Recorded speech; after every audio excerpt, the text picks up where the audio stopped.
l'histoire d'un grand nombre de pays non européens, non occidentaux, est absente de nos manuels scolaires, sauf quand elle rencontre l'histoire de l'Occident. Pour preuve, je pense que pour beaucoup, la première fois que nous avons entendu parler du Japon, c'est soit avec Pearl Harbor ou Hiroshima. Cette vision est très problématique, car elle ne nous aide pas à comprendre la réalité du monde telle qu'elle est aujourd'hui. C'est précisément ça qui nous a poussé à créer la série Les pays en relief. Pour ce second épisode, on part à la découverte du Japon, à travers son histoire, son territoire, son économie, sa politique et ses enjeux.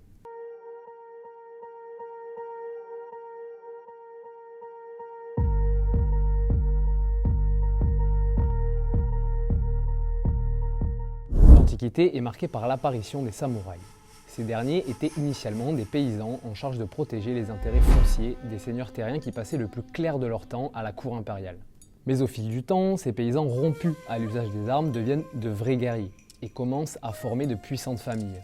Le trône, jusque-là réservé à l'empereur, passe aux mains des samouraïs en 1185, marquant le début d'une nouvelle période pour le Japon, le Moyen-Âge. Ce nouveau règne, qui va durer plus de 700 ans, est associé aux guerriers samouraïs et leurs chefs que l'on appelle shogun. Cette période se caractérise par un nouveau système politique. L'ancien pouvoir impérial laisse place à un gouvernement féodal qui s'articule autour des vassaux et des suzerains. Les suzerains accordent leur fief à leurs vassaux, qui en échange s'engagent à les aider notamment sur le plan militaire. Le pouvoir, quant à lui, se retrouve aux mains des shoguns, mais l'empereur et la noblesse de Kyoto ne sont pas exclus de la vie politique. Ils tiennent pendant cette période un rôle administratif et culturel. L'arrivée de ces guerriers au pouvoir crée une instabilité dans le pays et engendre de nombreux conflits. Mais ces guerres internes s'apaisent en 1274 pour faire front aux Mongols de Kublai Khan qui tentent d'envahir l'archipel. Ils seront repoussés à 2 reprises.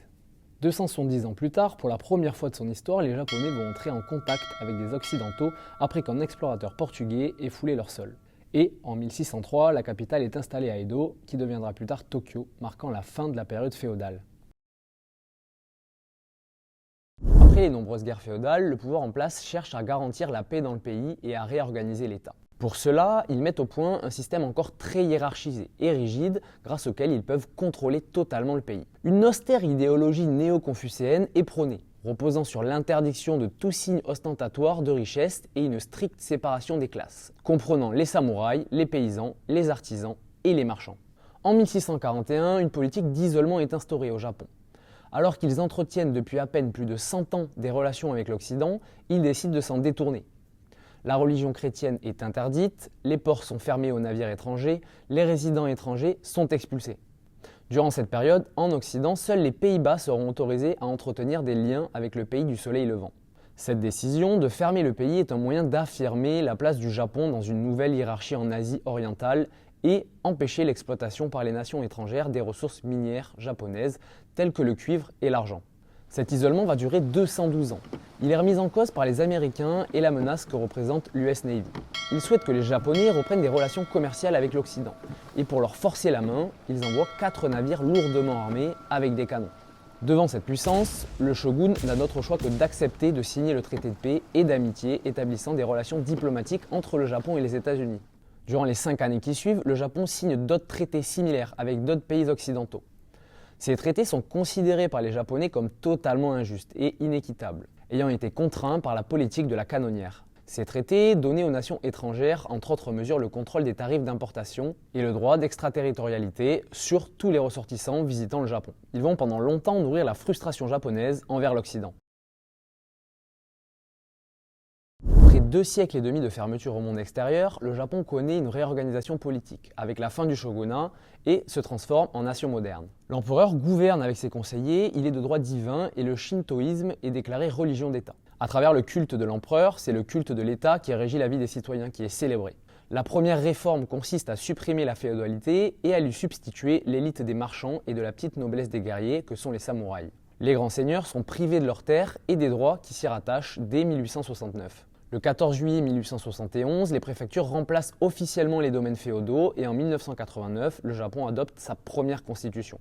Le pays connaît une modernisation rapide, utilisant la technologie occidentale et les experts étrangers. Mais le Japon aspire à plus grand et veut être une puissance d'envergure mondiale. Le pays va alors se tourner vers une forte politique expansionniste et impérialiste. Les guerres internes qui ont façonné le Japon féodal vont laisser place aux conflits internationaux. Un premier conflit éclate en 1894 entre la Chine et le Japon pour le contrôle de la Corée. La Chine, défaite en un an, doit céder au Japon plusieurs îles, dont Taïwan. Elle doit abandonner également sa souveraineté sur la Corée, qui devient colonie japonaise. En 1904 débute la guerre russo-japonaise, initiée par ces derniers. Le Japon a pour objectif stratégique d'obtenir un accès permanent à l'océan Pacifique, grâce à l'annexion de la Mandchourie, mais également de préserver son indépendance et ses intérêts face aux impérialistes européens, de plus en plus présents dans la région. Le Japon sort vainqueur de ce conflit et devient ainsi le premier pays d'Asie à vaincre une nation occidentale. En 1914, la Première Guerre mondiale éclate. L'Angleterre, la Russie, la France et l'Allemagne concentrent leur énergie dans ce conflit, ce qui laisse le champ libre au Japon pour mener des actions face à la Chine. Mais plutôt que d'attaquer brutalement la Chine, le Japon préfère intelligemment s'engager dans la Première Guerre mondiale, pour défendre en réalité ses propres intérêts. Le gouvernement japonais hésite longuement à s'engager du côté de l'entente ou de la triplice, avant de choisir la première. En effet, on n'imaginait pas une défaite anglaise, et en cas de défaite, il était peu envisageable qu'on assiste à des représailles de la part de l'Allemagne au Japon, car celle-ci était moins impliquée en Extrême-Orient que la Grande-Bretagne notamment. Cette prise de parti pour le camp des vainqueurs permettra au Japon d'occuper des possessions allemandes en Asie et devenir une puissance mondiale majeure. Au lendemain de la Première Guerre mondiale, le Japon adopte une doctrine ultranationaliste, basée sur la suprématie de la race japonaise sur ses voisins asiatiques. Dans les années qui suivent, le pays du soleil levant continue son expansion en Asie de l'Est, avec l'invasion de la Mandchourie en 1931 et une offensive brutale en Chine en 1937.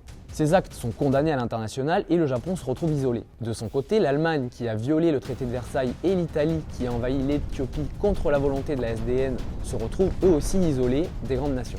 Les trois pays se rapprochent alors, avant de signer en 1940 le pacte tripartite qui forme l'alliance militaire connue sous le nom d'Axe lors de la Seconde Guerre mondiale. Pendant le conflit, le Japon s'empare de l'Indochine française, la Birmanie, la Malaisie, la Thaïlande, les Philippines et les Indes orientales. Fin 1941, l'Empire du Japon est à son apogée, avant de commettre un acte qui va changer l'histoire. Les États-Unis, voulant freiner l'expansion japonaise, imposent un embargo sur le pétrole, créant une pénurie au Japon. Ils décident alors de mener une offensive pour envoyer un message fort aux Américains.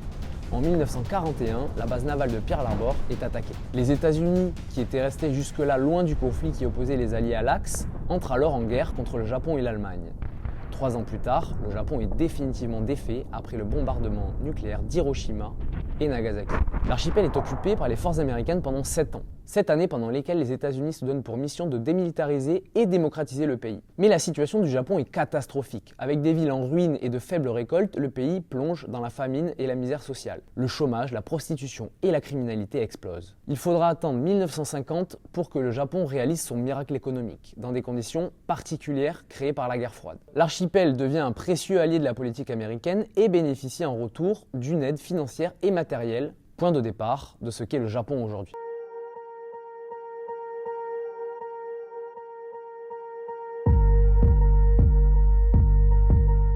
Le Japon est composé de 4 îles principales quasi jointes.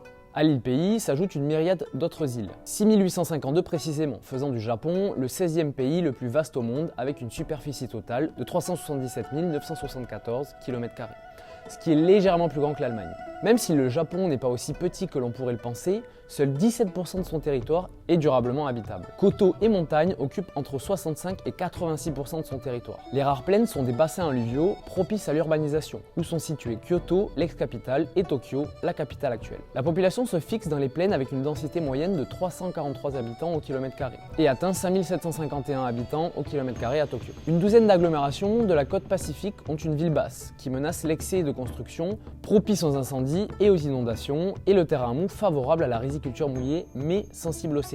Au-dessus s'élève la ville haute, avec ses cultures sèches de légumes, céréales et fruits.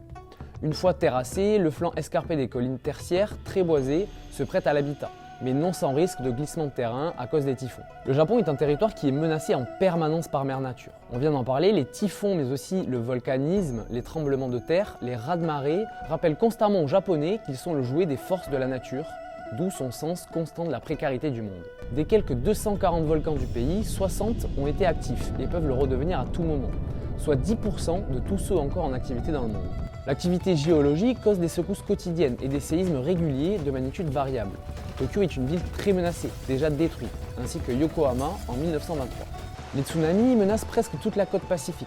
Le plus récent, à Fukushima, en mars 2011, a fait près de 23 000 victimes, détruit des réacteurs de la centrale atomique locale, contaminé la population et une large zone alentour.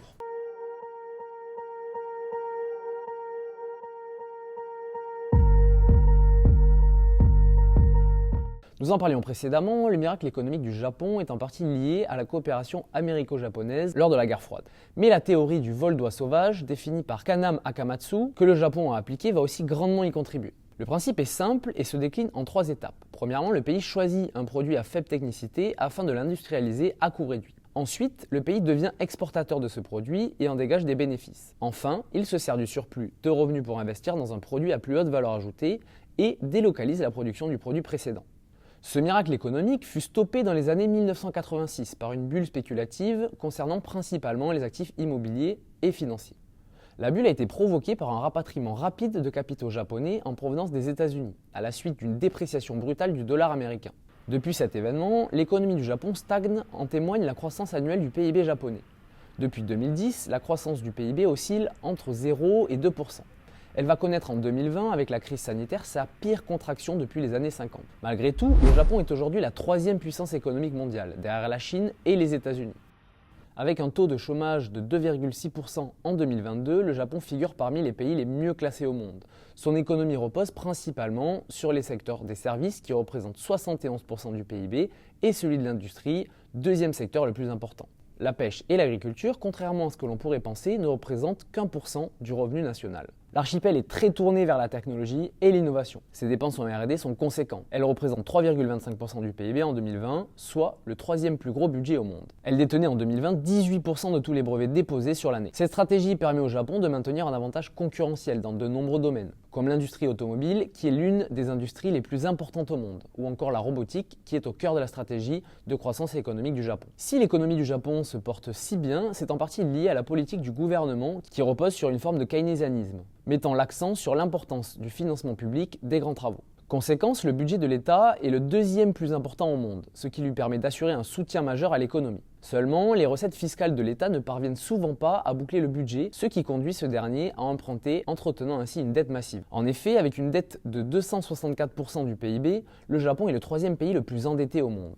Seulement, le Japon n'est pas endetté auprès d'un autre pays. Il est détenteur de sa propre dette, c'est la raison pour laquelle la dette publique n'est pas alarmante dans l'archipel. Penchons-nous sur un dernier indicateur économique, la balance commerciale. Pour rappel, celle-ci mesure la différence entre les exportations et les importations de biens et de services dans un pays. Avoir une balance commerciale excédentaire veut dire que l'on exporte plus que l'on importe.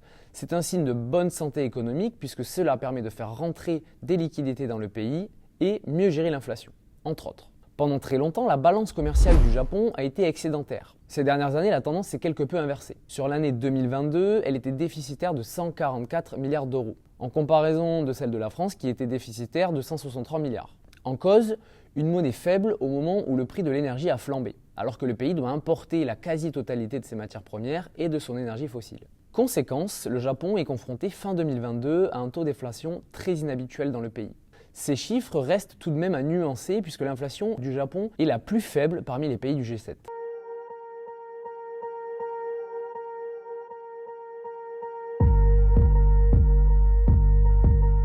Tout comme la France, le Parlement japonais est dit bicaméral, c'est-à-dire composé de 2 chambres. On a d'un côté la chambre basse qui représente le peuple, elle est composée de 465 membres élus par le peuple. Leur rôle est de voter des lois et les budgets et ratifie les traités et accords internationaux du Japon. La seconde chambre, dite chambre haute, avec 248 membres, représente les institutions et les fédérations. Elle a pour principal but de modérer l'action de la chambre basse. Malgré ce que nous laissent penser les noms, c'est le vote de la chambre basse qui est décisif. Ces 2 chambres, qui forment le Parlement et qui détient le pouvoir législatif, est appelée au Japon la Diète. C'est elle qui va élire le Premier ministre. Ce dernier détient les clés du pouvoir exécutif puisque le Japon n'a pas de président. En revanche, le Japon, qui est une monarchie constitutionnelle, a un empereur. Naruhito, qui est l'actuel monarque, dispose d'un pouvoir limité et relégué à ses fonctions cérémoniales. Dans la pratique, la vie politique japonaise est en grande partie dirigée par les dynasties informelles. Les enfants des politiciens succèdent souvent à leurs parents dans les fiefs politiques familiaux et il est très fréquent que le Premier ministre entretienne des relations privilégiées avec l'aristocratie avant leur élection. Le Japon a donc une classe politique qui se renouvelle peu, avec des familles politiques qui traversent les mandatures. Depuis 70 ans, le Parti libéral-démocrate, ou PLD, est au pouvoir de façon quasi ininterrompue, n'ayant perdu qu'en 2007 contre le Parti démocrate du Japon, ou PDJ, orienté centre-gauche. Le PLD est donc le plus puissant parti politique japonais et il incarne une droite chauvine et libérale. Un grand nombre de ses membres sont issus de grandes familles politiques, ce qui, en son temps, a fait parler la presse internationale et l'opinion publique. Si l'on doit ne retenir qu'une figure politique de ces dernières années, c'est Shinzo Abe, Premier ministre à la longévité la plus importante de l'histoire du Japon. Issu du parti libéral-démocrate, il est élu Premier ministre en 2006 avant de se retirer un an plus tard pour des raisons de santé. En 2012, il revient sur le devant de la scène et est de nouveau élu Premier ministre. Fervent défenseur de l'intérêt national, il va mettre en place un ambitieux plan de restauration de l'économie japonaise appelé les Abenomics. À travers cette politique, il veut redorer l'image de champion économique du pays, réduire la dépendance aux exportations, recentrer l'économie sur la demande intérieure, digitaliser l'administration et mettre en place une politique monétaire fondée sur des taux proches de zéro pour relancer l'investissement privé. Mais son plan de relance va être freiné en 2020. Malade, il doit de nouveau se retirer de la vie politique. Il sera assassiné par balle 2 ans plus tard lors d'un discours. Aujourd'hui, c'est Fumio Kishida, du même parti politique que Shinzo Abe, qui occupe la fonction de Premier ministre. Il est réputé pour sa recherche de consensus et promet une cohabitation politique plus harmonieuse qu'avec ses prédécesseurs. Il n'en reste pas moins fidèle aux idées de son parti et promet de poursuivre les travaux déjà engagés dans les mandatures précédentes, notamment les Abenomics. Dans sa liste de priorités, on retrouve la lutte contre les inégalités, la gestion de l'épidémie de Covid-19, la relance de l'activité et la sécurisation de l'économie, le développement de la numérisation dans l'administration et la lutte contre la baisse de la natalité.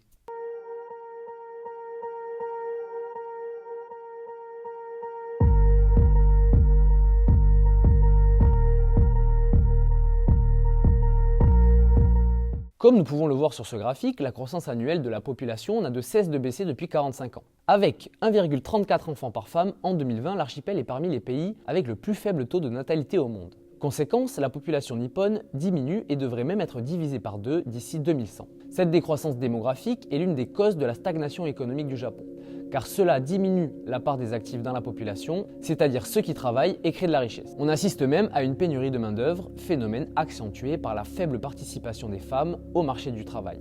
Au Japon, le ratio de dépendance des non-travailleurs aux travailleurs inquiète. Il est de 56%. Cela veut dire qu'un travailleur doit générer 56% de biens ou de services supplémentaires pour compenser. Conséquence, il doit travailler davantage et plus longtemps. Face à cette problématique, le Japon doit remettre en cause ses habitudes auto-centrées et s'ouvrir à l'extérieur. En 2000, le département de la population de l'ONU a publié une étude statuant que pour maintenir son ratio de dépendance, le Japon devrait soit repousser l'âge de départ à la retraite jusqu'à 77 ans, soit s'ouvrir à 1 million d'immigrés par an entre 2000 et 2050. Conscient du problème, en 2018, le gouvernement japonais a instauré une nouvelle loi favorisant l'intégration de travailleurs étrangers. L'objectif est de les faire travailler dans certaines industries spécifiques comme l'agriculture, la médecine, la santé ou encore la construction, pendant une durée de 5 ans. Mais si, sur le papier, cette décision d'ouvrir le pays à l'immigration semble judicieuse, elle risque de se confronter à un problème de taille. En effet, le Japon est très renfermé sur lui-même. Il est resté relativement en dehors de la mondialisation, protégé par sa doctrine isolationniste et le nationalisme de sa population. Il est très attaché à ses traditions, ses coutumes, son passé, et il porte donc un regard méfiant sur l'étranger. Il figure d'ailleurs parmi les 10 pays dans lesquels le racisme est le plus élevé. Je suis née au Japon, j'y ai passé ma petite enfance, j'y suis retournée comme jeune adulte et c'est à ce moment-là que je l'ai constaté. Combien de fois m'est-il arrivé dans le métro de Tokyo de m'asseoir à côté de quelqu'un et de voir la personne se lever d'un air dégoûté et commenter à son voisin non mais ces blancs sentent tellement mauvais. Le métissage est mal vu et les gens en étant issus sont d'ailleurs péjorativement surnommés Afu, venant de Half en anglais. Ce nationalisme, donc, représente un frein à cette nouvelle loi en faveur de l'immigration, d'autant que cette dernière comporte des critères très contraignants. Outre la maîtrise du japonais, les candidats à l'immigration devront prouver l'adéquation de leurs compétences avec les besoins industriels du pays. Le Japon est régulièrement qualifié de porte-avions de l'US Navy pour la région. Et pour cause. En 1947, après la défaite de la Seconde Guerre mondiale, le Japon adopte une constitution dont l'article 9 prévoit que le pays renonce à la guerre et qu'il ne sera jamais maintenu de forces terrestres, navales et aériennes ou autres potentiels de guerre. En somme, le Japon ne peut pas disposer d'une armée avec des capacités offensives, mais seulement défensives. Ainsi, le pays est placé depuis la Deuxième Guerre mondiale sous la protection américaine, qui y déployait encore 47 000 soldats en 2017, pour la plupart sur la base d'Okinawa située à environ 630 km de Taipei, la capitale de Taïwan. Pourtant, le Japon évolue dans une région sous tension, dans laquelle il lui est primordial de garantir ses intérêts, comme ses capacités de communication ou ses importations de pétrole, qui sont acheminées en totalité par voie maritime. Une mission rendue difficile face à des voisins qui possèdent une puissance militaire conséquente et avec laquelle le pays du soleil levant entretient des relations diplomatiques compliquées. Les stigmates de l'occupation du Japon en Corée du Sud de 1910 à 1945 se font toujours sentir. Certains dossiers, comme celui des femmes de réconfort utilisées comme esclaves sexuelles par les soldats japonais, ou encore celui des travailleurs forcés qui demandent dédommagement auprès des entreprises japonaises, sont toujours à l'ordre du jour côté coréen. De son côté, le Japon considère ces questions réglées depuis la signature en 1965 du traité général de relations entre le Japon et la République de Corée. La Russie, membre permanent au Conseil de sécurité de l'ONU, disposant de l'arme nucléaire, administre les îles de Kuril. Îles sur lesquelles le Japon a renoncé lors de sa signature du traité de San Francisco en 1951. Il s'agit du principal point de discorde entre les deux États, puisque le Japon revendique sa souveraineté et juge l'annexion russe illégale, mais il ne s'agit pas du seul litige. L'invasion de l'Ukraine par la Russie a fait ressurgir certaines velléités entre les deux nations. Au sortir de la Deuxième Guerre mondiale, aucun traité de paix n'a été signé entre l'Union soviétique et le Japon. Les sanctions adoptées en 2022 contre le Kremlin ont abouti à l'abandon des négociations de paix, Moscou dénonçant la position inamicale de Tokyo. Depuis, le Japon a conservé son alignement sur la politique de la Maison-Blanche. Ainsi, Tokyo a cherché à fédérer les autres acteurs de la région, comme l'Inde, l'Indonésie, le Vietnam et la Thaïlande, autour d'une position commune à l'encontre de la Russie. La Corée du Nord, qui possède également l'arme atomique, montre des velléités croissantes à l'égard du voisin japonais, à l'image de nombreux tirs de missiles balistiques qui ont terminé leur course en mer du Japon en décembre 2022. Avec des ambitions régionales fortes, un budget de la défense 3 fois supérieur et une marine qui s'affirme comme la deuxième mondiale, la Chine constitue sûrement la menace la plus importante pour Tokyo. Outre ses revendications sur les îles Senkaku, l'expansionnisme de Pékin et ses vues sur les mers de Chine inquiètent les pays de la région. Les entraînements chinois sur des avions qui imitent ceux du Japon, ainsi que la récente montée des tensions autour de Taïwan et l'ombre d'une opération militaire chinoise d'envergure, poussent le gouvernement japonais à revoir sa doctrine militaire. Ainsi, le Premier ministre japonais, Fumio Kishida, a annoncé en juin 2022 que le budget de la défense serait doublé pour atteindre les 2% du PIB à l'horizon 2027.